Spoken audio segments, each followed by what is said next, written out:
Line Kashmir honey, அழகும் வாசனையும் கமழும் காஷ்மீர் லயன் காஷ்மீர் ஹனி. அசல் தேன் அசந்தேன்.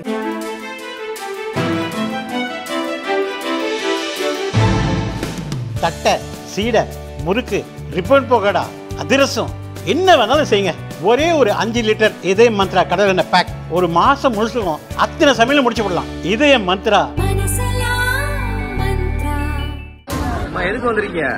மனு கொடுக்க வந்துக்கிறோம்ப்பா. 1000 ரூபாய் வரல சொன்னாருல்ல, அனைத்து மகளிருக்குன்னு கொடுத்தாரா 4.5 வருஷமா எங்களுக்கு. என் வீட்டுக்காரன் வரி கட்டினாருன்னா நான் வரி கட்டுறேன்னா தரணும்ல.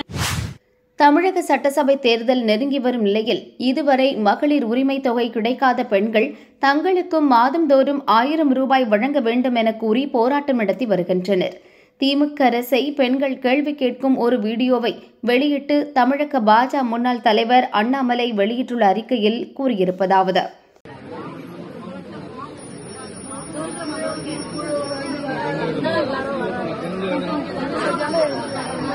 எதுக்கு வந்திருக்கீங்க?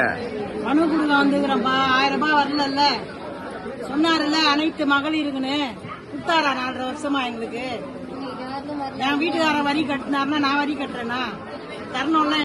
கடந்த 2021 சட்டமன்ற தேர்தலின் போது அனைத்து மகளிருக்கும் 1000 ரூபாய் கொடுப்போம் என போலி வாக்குறுதி கொடுத்து ஆட்சிக்கு வந்த திமுக அரசு ஆட்சிக்கு வந்து 2 ஆண்டுகள் கழித்து பலமுறை நாம் இந்த திட்டம் செயல்படுத்தப்படாமல் இருப்பதை சுட்டிக்காட்டிய பின்பு கடந்த 2023 செப்டம்பர் மாதம்தான் அதை செயல்படுத்தியது. அதிலும் தகுதி வாய்ந்த மகளிருக்கு மட்டுமே 1000 ரூபாய் வழங்கப்படும் என்று கூறி மக்களை ஏமாற்றியது திமுக. இதனால் தமிழக பெண்கள் திமுக அரசின் மீது கடும் அதிருப்தியில் இருக்கிறார்கள்.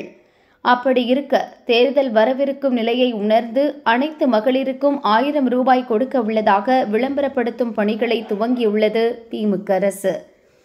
முன்பு தகுதி இல்லை என கூறி நிராகரித்த நிலையில் இப்போது மட்டும் எப்படி தகுதி வந்தது என நமது சகோதரிகள் கேள்வி எழுப்புகிறார்கள்.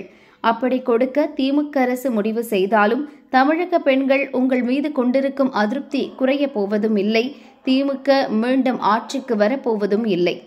அப்படி உண்மையில் திமுக மனம் திருந்தி பெண்களுக்கு உதவித்தொகை வழங்க விரும்பினால் நீங்கள் ஆட்சிக்கு வந்ததில் இருந்து விடுபட்ட 50 மாத நிலுவைத் தொகையான 50,000 ரூபாயை முதலில் வழங்க வேண்டும்.